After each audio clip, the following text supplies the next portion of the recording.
Magandang araw po. Ako po si Nico Andre Amante. Tutula po ako ng mga bahagi ng katawan. Mga bahagi ng katawan.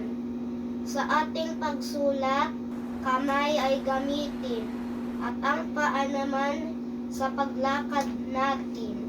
Ang dalawang mata sa ating pagtingin, gamit sa pagkain, ating mga ngipin.